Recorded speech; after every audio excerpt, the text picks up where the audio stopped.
Tervetuloa taas tänne Leffahullu-podcastin pariin. Kauhukuu oli ja meni, mutta aina on aikaa katsoa lisää kauhua. Tällä kertaa kävin katsomassa elokuvateattereissa A24 laatua tarjoilevan elokuvan Heretic. Halusin nähdä tämän elokuvan, koska pääosan esittäjä Hugh Grant on saanut osakseen paljon suitsutusta tästä roolista. Ja itse asiassa se, että Hugh Grant on tässä leffassa, niin se on ainut asia, mitä mä tiesin tästä elokuvasta ennen kuin mä menin tämän leffan katsomaan. Toki siis tietty sen, että tämä on kauhuleffa. Mutta mitä muuta mä en tästä tiennyt. Ja se oli taas tosi virkistävää käydä katsomassa elokuva, mistä ei tiennyt ennakkoon yhtään mitään.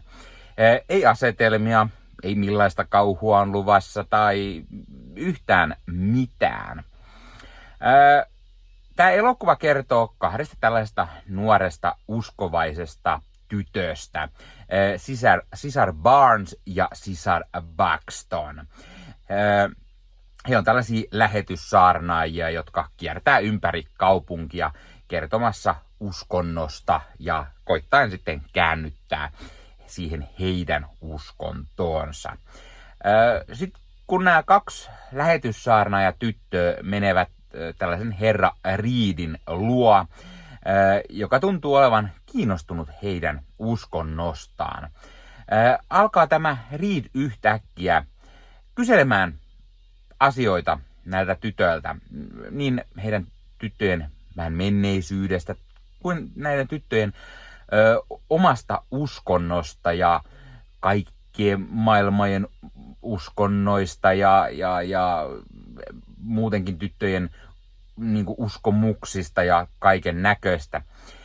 Hetken kuluttua nämä kaksi tyttöä huomaa, että he ei pääsekään lähtemään pois täältä herra Reedin talosta. Ja sitten tämä herra Reed esittää heille outoja ja kysymyksiä lisää uskoon liittyestä ja kaiken näköistä. Ja sitten nämä kaksi tyttöä huomaavat, että he ovat joutuneet herra Reedin piinaavaan psykologisen pelin nappuloiksi ja osaksi tällaista kissa-hiiri-leikkiä, joka laittaa sitten näiden tyttöjen uskon todelliseen testiin. Mutta mitä ihmettä tämä vanhempi herra Reed sit oikein haluaa ja mitä kaikkea nämä tytöt sit joutuu kokemaan yrittäessään päästä sieltä talosta pois? No, näihin mä en lähde vastaamaan, vaan jokaisen pitää itse mennä katsomaan tämä leffa. Vähän jännitystä niille, jotka ei sitä ole käynyt katsomassa vielä. Tämä elokuva on taas kerran taattua kunnon A24 laatua. Siis tämä leffa on oikeasti, tämä oli yllättävänkin toimiva. Tämän elokuvan on ohjannut ja kirjoittanut Scott Peck ja Brian Woods, jotka tarjoaa oikein kunnon tämmöisen psykologisen kauhutrillerin, uskonnollisen psykologisen kauhutrillerin, jos sallitte. Ja se leffa saa haukkomaan henkeä, se liimaa sinut penkkiinsä. Siis tää oli oikeasti todella mielenkiintoinen leffa. Beck ja Woods on itselle ennestään tuttuja ainoastaan ekan Quiet Place-leffan käsikirjoittajina. Ja sitten ne on tehnyt se Adam Driverin Skifi-leffan 65, mikä... No. Eli heillä on vähän niin kuin 50-50 meritit. Eli niin kuin toinen on tosi hyvä projekti, mikä he on kirjoittanut, ja sitten toinen aika kammeita kuraa. Mutta tämä leffa, tämä oli oikeasti kunnon taidon näyte herroilta. Ja siis todella mielenkiintoinen kauhuleffa, jos aivan ehdottomasti tämän leffan parasta anti on Hugh Grantin huikea, ahdistava roolisuoritus. Kun miettii sitä, että Hugh Grant on tehnyt urallaan aika lailla kaiken näköistä. Moni tietää hänet varmasti niin kuin romanttisista komedioista, Notting Hill, Neljät häät, yhdet hautajaiset, Bridget Jones-leffat, mutta näiden lisäksi herra on tehnyt komediaa, on skifiä, on draamaa, on vähän toimintaa, on vähän rikosleffoja, jne. Mutta nyt ensimmäistä kertaa herra on lähtenyt oikein niin kuin kunnon kauhuleffaan pariin ja kunnon niin kuin ahdistavan roolin pariin. Ja siis ehdottomasti tämän leffan parasta anti on Hugh Grant herra Reedinä. Se vaan jotenkin se on niin ahdistava, miten sä, sä näet heti, että tässä hahmos on jotain ja miten se sitten näillä tytöillä pikkuhiljaa selvii ja hän yrittää sitä kysellä just, että puhuuko hän totta vai valehteleeko, vähän niin kuin uskonnot, että uskotteko te, että uskonnot on totta vai vähän niin kuin valehteleeko nekin ja niin kuin se on kutkuttava, miten se niin kuin oikein niin kuin piinaavasti yrittää näiltä tyttöjä saada niin kuin, vastauksia periaatteessa heidän omiin uskomuksiinsa. Sophie Tracker ja Chloe East näyttelee näitä kahta nuorta tyttöä, jotka joutuvat tänne Reedin loukkuun. Tämä Ceria East on itselle entuudesta tuntemattomia, vaikka mä oon molempien jotain projekteja nähnyt, mutta ei he ainakaan itse ole jäänyt niin kuin mieleen niistä. Molemmat toimii varsin mainiosti ja kyllä niin kuin heidän kohtaloaan jännittää. Molemmat on vielä semmosia aika hyvin semmosia niin kuin kauhuelokuva-hahmoja. Toinen vähän sen niin kuin kovempi, tuntuu tietävän asioista, toinen taas semmoinen vähän untuvikko ja niin kuin toimii varsin mallikkaasti. Topher Grace nähdään, hän näyttää tästä vanhin Eldest Kennedyä, joka on siis tästä näiden tyttöjen seurakunnasta tai mikä tämä heidän uskon lahkonsa tai tämä on, niin sieltä tämmöinen niin kuin pappistyylinen hahmo ja hän lähtee sitten etsimään näitä kahta nuorta tyttöään, kun heitä ei alakaan kuulumaan. Mutta Topher Grace on melko pienessä roolissa, eikä hän tarjoile oikeastaan mitään erityistä tässä leffassa. Tämän leffan tarina on todella kiinnostava ja ajatuksia herättävä. Se, että se leikittelee sillä asioilla sit niinku uskonnosta, että niinku, jos johonkin uskoo oikein paljon, niin tämä alkaa kyseenalaistamaan sitä sun uskomustas ja uskoasi. Ja niin kuin, tämä on tosi mielenkiintoinen. Siis ymmärtää todella hyvin, kun tämän katsoo tämän leffan, mitä se tarkoittaa se heretik nimenomaan tässä leffassa.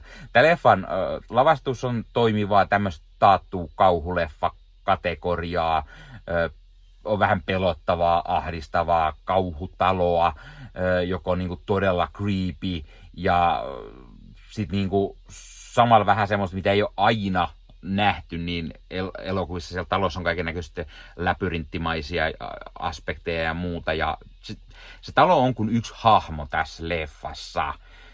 Kuvaus on varsin toimivaa.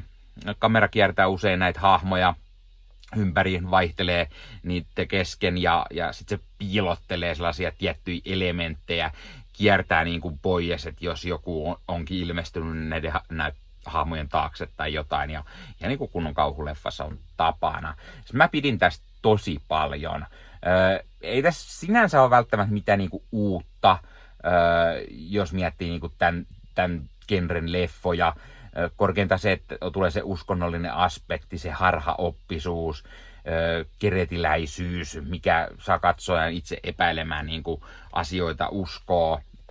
Mutta muuten tässä ei välttämättä ole mitään sellaista uutta, mitä ei oltaisi jollain tavalla jo aikaisemmin nähty. Mutta ei se ole huono asia, koska sitä toimii varsin hyvin. Pikkusen ehkä miinus siitä, että tämä leffa oli pikkusen pitkä. Tämä olisi saanut olla ihan inasen lyhyempi elokuva, koska tämä ei ole niinku pitkä. Tämän elokuvan kesto on semmoinen tunti 50, mutta jossain kohtaa alkaa tuntua siltä, että tässä vähän turhaan jankataan asioita. Oltaisiin niinku saatu vähän ehkä tiivistetty semmoinen 10-15 minuuttia ehkä pois, niin olisi ollut soljuvampi leffa. Kyllä mä välillä, niin kun tuli se sellainen niin uusi juttu ja mentiin tästä ja sitten se alkoi vähän niin tuntua paikallaan junnavaa, niin kyllä mulla oli vähän semmoinen mielessä, että tästä voi pikkusen napsasta pois. Mutta siitäkin huolimatta mä tykkäsin kyllä tästä leffasta ja mä antaisin arvosanaksi tälle 8,5/10.